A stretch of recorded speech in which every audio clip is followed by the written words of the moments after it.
Halo sobatku, Ya, eh topik kita kali ini akan membahas itu lagi nih menurut mereka. apa tuh? Itu lagi. Tapi apa nih? Bedah kasus. Bedah kasus.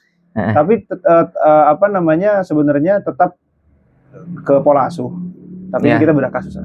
Apa tuh Jadi kasus yang antum kasusnya- hadapi? Kasusnya, jadi ada seorang ibu punya beberapa anak yang pertama itu usianya udah cukup dewasa, Dewasa. usia lulus kuliah. Usia lulus kuliah. Usia nikah? Usia nikah juga. Usia nikah. Emang usia nikah mah kan sebenarnya yang penting balik ya. Ya usia nikah juga ya, udah lulus kuliah ya, berarti ya maksudnya emang udah bisa ya, usia di atas 22 tahun lah ya. Ya. 22 23. Nah, jadi orang tuanya ini mengeluhkan bahwa si anaknya yang pertama ini itu bandel banget. Kan? Bandel banget. Pergaulannya bebas, pergaulannya kacau. Yang mengakibatkan orang tuanya ini jadi strict ke adik-adiknya si orang ini. Adik-adiknya jadi harus ke SD, SMP, SMA, bahkan kuliah di tempat yang Islam terpadu lah, intinya Islamik gitu. Berarti sebelumnya si kakak mah pendidikannya umum apa gimana? Umum. Nah, umum. Terus karena berkaca dari apa yang dialami oleh kakaknya ini, si adik-adiknya ini jadi kacau gitu. Kakaknya jadi apa? Kok jadi kacau sih? Bangor banget apa gimana gitu? Ya itu tadi ya, maksudnya ya kalau kalau kata banget itu kan preferensi ya. Iya sih benar. Buat saya kalau misalnya emang sudah pergaulannya sudah bebas ya sudah banget sih kayak gitu. Ya walaupun emang pergaulan bebasnya seperti apa saya kurang tahu ya, maksudnya mohon maaf, mungkin obat-obatan atau saya kurang tahu lah. Cuman ya orang ini menggambarkannya pokoknya pergaulannya kacau gitu, dan mengakibatkan orang tuanya ini punya program ke adik-adiknya. Trauma gitu, orang tuanya trauma. Ya bahasa secara psikologisnya saya kurang tahu, cuman ya kalau misalnya apa yang dia gunakan seperti trauma gitu. Jadi mengakibatkan ke adik-adiknya ini dia punya program sendiri bahwa anak-anak ini harus sekolah di tempat yang Islam. Ini kita fokusnya kemana? Kita fokusnya ke si kakak, ke orang tuanya, ibunya khususnya, atau ke adik-adiknya itu? Saya sih sebenarnya ingin fokus kepada orang tuanya. Fokus pada orang tuanya. Betul, karena kan di topik kita sebelumnya, karena ini video akan saya upload di setelah video yang itu, bahwa memang bilang bahwa pendidikan paling utama adalah pendidikan dari rumah. Dari orang tua. Ya bahkan bilang sekolah itu bahasa Belanda artinya adalah waktu luang. Ya. Jadi pada dasarnya memang kalau kita kembalikan kepada kaidah tersebut, yang paling inti adalah orang tua gitu. Nah, ini nih cara menanggapinya nih seperti apa gitu. Maksudnya untuk si orang tuanya juga dan kita yang akan menjadi orang tua, gitu. Kami menjadi orang tua gitu. Nah, itu apa sih ya gitu maksudnya. Cara menanggapinya seperti apa? Jadi ada beberapa hal yang kadang-kadang suka membuat kita tergelitik ya, tentang ini semuanya. Tapi juga membuat sekaligus AA juga sebagai orang tua dari banyak anak-anak muda. Betul. Apalagi sekarang anak-anak asuh kita itu kan Gen Z akhir, Gen Alpha gitu kan. Tuh ngurusin banyak ya, dari Gen Z Alpha awal, Gen Z Alpha akhir, Alpha akhir belum masih bayi ya. Oh masih. Alpha awal, Gen Z akhir, sampai milenial akhir juga. Sampai kadang yang udah sepuh-sepuh juga jadi anak kita gitu kan. Jadi anak AA padahal Tuhan dia. Enggak sih, itu mah bercanda tuh. Enggak, itu kan anak ya. Kan dulu inget gak almarhum dokter? Oh iya. Iya, jadi anak lu aja lah. Iya. Tuhan dia ya. Padahal Tuhan dia. Jadi ada beberapa hal yang lucu gitu, Kalau kita punya problem yang itu sangat sulit, yang sampai bikin trauma dengan anak kita, itu ya, kemungkinan besar adalah ada salah pola asuh. Itu indikator awal. Oke. Bahkan AA udah bilang kemungkinan besar berarti. Karena tapi masuk akal lah. Karena memang kan sudah dibilang bahwa anak itu lurus, kertas putih gitu, dan memang nggak tahu apa-apa. Tapi ada pengecualian, misalnya gini, kayak apa ya, anaknya seorang nabi ya. Oke. Karena ada yang durhaka ya kan. Iya. Tapi kan di sini juga Oke, mungkin tidak ada yang salah dengan pola asuh dari Nabi Lut atau Nabi Nuh. Iya. Tapi mungkin ada yang salah dengan pola asuh istrinya. Istrinya. Iya nggak? Ya Nabi Nuh membuktikan bahwa ternyata memang istrinya juga bermasalah kan. Iya. Iya. Itu ya. Iya.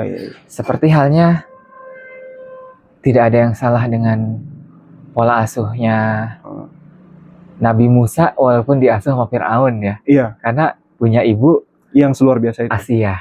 Iya. Salah satu wanita paling mulia. Betul. Sebutnya itu kan. Ada 4 kan katanya.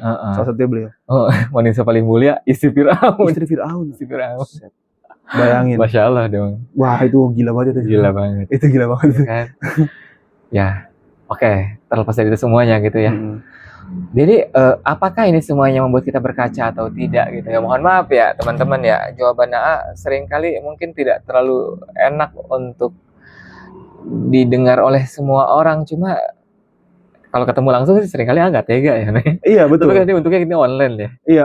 Jadi tapi bener sampaikan fakta walaupun pahit daripada nggak tapi manis ya. Iya, ujungnya pahit juga ntar.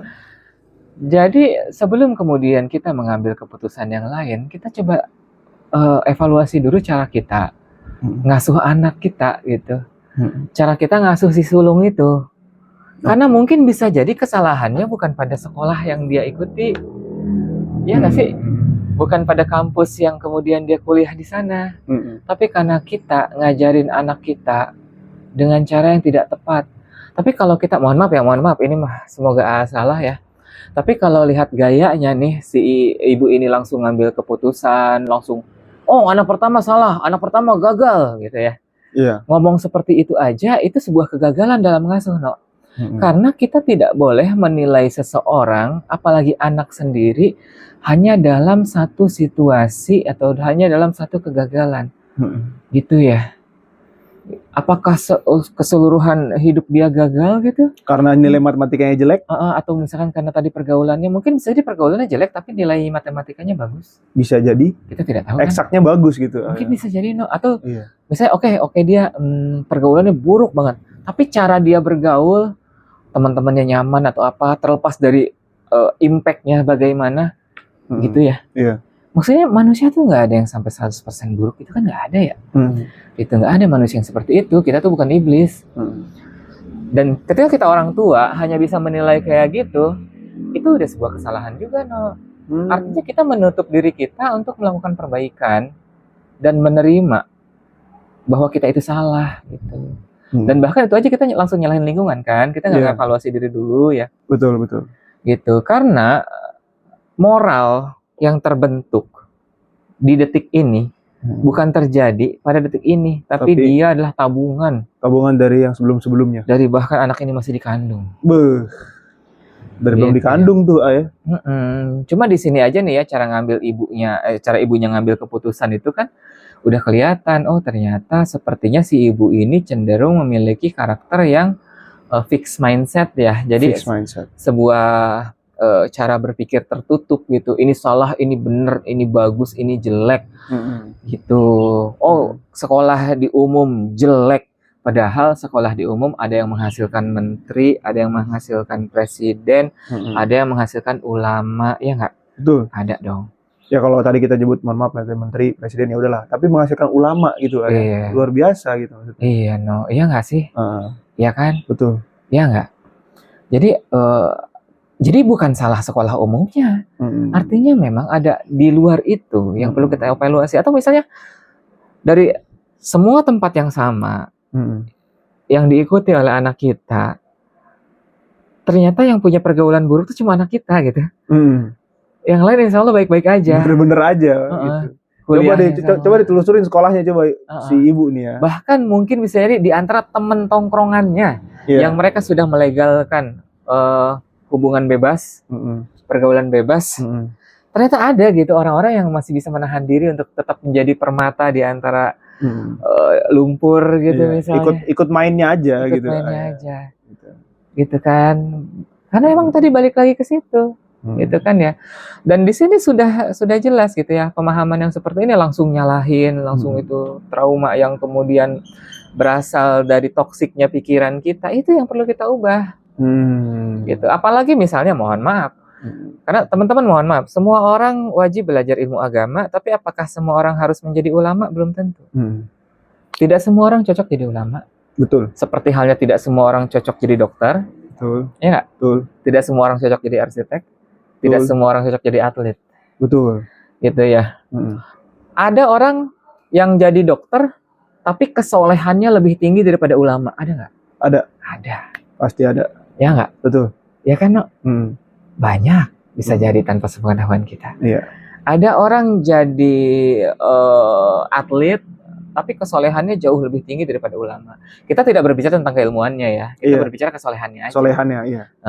Kalau keilmuannya kan itu tadi ada bidang pendidikannya sendiri ya. Harus ngambil dong. Harus ngambil. Iya. Itu ya, entah nanti formal atau non formal ya. Betul. Itu kan. Tapi poinnya seperti itu. Ya, jadi kalaupun anak kita sekolahnya di sekolah umum, tapi dia secara batinnya cukup punya bekalan nilai-nilai agama, maka dia tidak akan sampai terjerumus ke situ. Itu poin pentingnya, no. Ya, bukan tentang anak kita diajarin dari TK, sekolah semuanya. Bahkan jujur aja secara pribadi ya, sangat tidak menyarankan anak kita itu terlalu dikekang dalam bab pendidikan, apalagi oleh orang tua yang toksik gitu ya. Iya. Anaknya minta silahkan, gitu ya. Gitu. Jadi bahkan untuk pembahasan Al-Quran aja, no, gitu. Kalau A sendiri, A lebih suka anak itu mengamalkan Al-Quran, gitu. Bukan menghafal Al-Quran. Maksudnya menghafal Al-Quran sangat luar biasa buat A. Cuma kalau memang dia tidak punya bakat di situ, maka yang penting dia mengamalkan. Kalau ngamalin mah semua orang bisa. Sebenarnya semua orang bisa, betul. Tapi kalau kemampuan menghafalkan, semua orang berbeda-beda tingkat kemampuannya. Betul, tidak semua orang bisa itu. Betul, dan ada yang menghafalkannya seumur hidup, ada misalkan sampai dia meninggal, dia masih dalam proses menghafal, nggak apa-apa dong. Iya. Ya nggak? Ada yang kemudian bahkan 6 bulan pun langsung hafal dan terjaga, Masya Allah. Iya, ada. Dan itu luar biasa. Cuma kalau kita lihat prioritas, yang mana yang lebih prioritas ya, yang mengamalkan, karena itu mah kewajiban. Tapi kalau ngapalin itu bukan kewajiban. Betul. Gitu ya. Nah, itulah yang kemudian perlu kita jadikan catatan, gitu, no. Nah, jadi kalau pikirannya masih seperti itu sih, jujur kita malah jadi kasihan sama anak-anaknya, karena dia menjadi korban dari keegoisan orang tuanya. Kan saya tadi, makanya saya ngajar ke agama, saya pengen memberikan yang terbaik ya. Mungkin fasilitas yang diberikan yang terbaik, tapi pengasuhan kita itulah yang kurang baiknya. Siap. Gitu ya, cara kita ngasuh anak kita. Enggak, pokoknya mama enggak setuju kamu harus masuk sekolah Islam, kalau enggak begitu enggak boleh sekolah. Nah, repot ya. Tapi kalaupun seperti itu, tapi caranya benar gitu kan. Gak ada masalah sebenarnya ya, balik lagi. Gak ada masalah kalau misalnya emang kita sebagai orang tua mau menyokalkan anak kita ke sekolah Islam terpadu, silahkan. Tapi itu tadi balik lagi, introspeksi diri kita juga. Diri kitanya dulu gitu. Maksudnya jangan sampai nanti ketika udah dimasukkan ke dalam sekolah Islam dan hasilnya tidak sesuai ekspektasi, yang disalahkan sekolahnya. Betul. Gitu. Karena orang seperti ini yang terbiasa menyalahkan lingkungan luar selain dirinya, nanti bisa jadi kesimpulan yang akan diambil di akhir setelah anaknya semuanya masuk sekolah Islam semua, tapi ternyata buruk semua karena memang dia salah asuh. Nanti dia akhirnya ngomongnya bukan karena berarti ini masalah saya ya, bukan. Tapi dia ngomongnya ternyata sama aja. Mau sekolah umum maupun sekolah agama sama aja. Ternyata sama aja. Gitu kan? Betul. Karena memang dia terbiasa menyalahkan eksternal. Betul. Gitu. Terbiasa playing victim. Dianya mah paling agung dan sempurna, no. Enggak, pokoknya saya mah udah ngasih fasilitas nih. Iya. Gitu ya. Saya udah paling bener. Nah, biasanya orang-orang kayak gini tuh yang nanti bakal tinggalin sama anak-anaknya. Mohon maaf teman-teman. Dia banyak banget yang seperti itu. Iya nggak, no? Pas udah gede, ya tiba-tiba anaknya udah gak nyaman, ninggalin orang tuanya. Ninggalin banget sih, enggak, karena takut kan? Iya. Ya, karena kan mereka dididik dengan ketakutan. Iya, betul. Gitu. Adalah pas lebaran mah datang. Iya, ada gitu. Lebarannya datang udah, lebaran saling formalitas. Di momen seperti ini yang dibilang durhaka siapa? Anak yang durhaka. Iya. Padahal hasil pembentukan dibentuk untuk jadi durhaka. Betul. Gitu ya. Nah, jadi itu aja barangkali. Tapi kalau emang ternyata ini adalah sebuah kasus itu ya. Ini adalah sebuah kasus bahwa ternyata si orang tuanya tidak toksik. Memang anaknya murni karena dia di lingkungan yang buruk tadi. Maka kita harus yakin selama kita memberikan pengasuhan yang tepat, anak kita akan kembali lagi. Bagaimanapun caranya, karena itulah pola yang dia hafal. Betul. Manusia mah akan melakukan pola yang dia hafal. yang tadi sebutkan di topik kita sebelumnya bahwa alam bawah sadar itu punya kekuatan yang luar biasa gitu. Luar biasa. Dan alam bawah sadar itu hasil pembentukan dari bertahun-tahun pengasuhan sebelum-sebelumnya, bahkan dari zaman kandungan gitu. Betul. Itu bisa membentuk si alam bawah sadar itu sendiri. Iya. Dia tidak akan pernah nyaman ada di kenikmatan-kenikmatan sesaat itu, no. Akan ada satu momen di mana batinnya akan melawan. Gitu. Jadi insya Allah dia akan kembali. Terus yang berikutnya tadi ya, oke, bisa jadi rezeki anak pertama kita itu cukup berat. Tapi rezeki anak kedua, ketiga, keempat, dan seterusnya, itu masing-masing akan punya skenario-nya masing-masing kan? Betul. Ya. Semua manusia. Betul. Seperti halnya ada orang suka mie ayam, ada juga orang yang sukanya seblak. Iya. Ada juga orang yang sukanya gado-gado. Betul. Iya nggak? Betul. Kayak gitu ya. Dan untuk tadi ya, semua orang punya skenario yang masing-masing. Si A mungkin kita katakan kurang bagus ketika pendidikan seperti itu. Skenario tersebut tidak akan berlaku kepada si B. Gitu ya. Makanya yang paling penting itu kita open mind aja terus. Open mind, terus belajar agama, tingkatin akidah kita. Karena akidah melahirkan iman, iman melahirkan ketakwaan. Gitu ya. Itu barangkali yang bisa kita bahas ya. Siap. Itu tadi ya, maksudnya kesimpulan yang bisa saya ambil adalah ketika misalnya ketika agama itu menjadikan kita fixed mindset, berarti ada yang salah dengan cara kita belajar. Dan cara kita beragama. Bukan agamanya yang salah ya. Gitu. Jadi nanti jangan sampai, mohon maaf sekali, misalnya kasus ini terjadi di teman-teman atau mungkin ibu ini menonton gitu ya. Misalnya nanti udah dilakukan nih yang dimau, disekolahkanlah di sekolah Islam terpadu, dan ternyata sama aja hasilnya. Jangan disalahkan Islamnya, jangan disalahkan sekolahnya. Tapi coba salahkan kaca, karena ada antum di situ. Cermin. Kok kaca mau tembus pandangnya? Iya. Nah, ini belum Apa lagi ya? Tadi tuh ya agak ini ya. Oke. Kalau bisa kita punya pemahaman yang utuh terhadap agama juga. Tadi ya, open mind untuk hal-hal yang sifatnya umum. Betul. Fix untuk bab akidah aja. Bab akidah. Oh ya, pernah bilang waktu itu di video saya juga baru ingat. Ya, fixed mindset tuh wajib ada, tapi hanya ada di akidah. Allah itu satu. Nabi terakhir itu Muhammad. Udah. Dan rujukan kita cuma Al-Quran dan hadis, udah. Itu aja.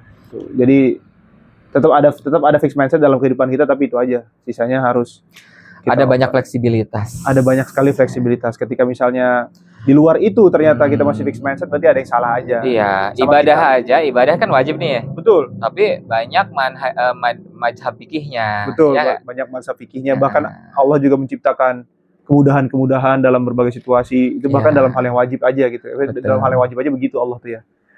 Oke, itu aja. Berhubung ini kita jangan disebutin. Kita mau capcus ya. Sampai jumpa di topik kita selanjutnya. Kurang lebih mohon maaf. Dadah.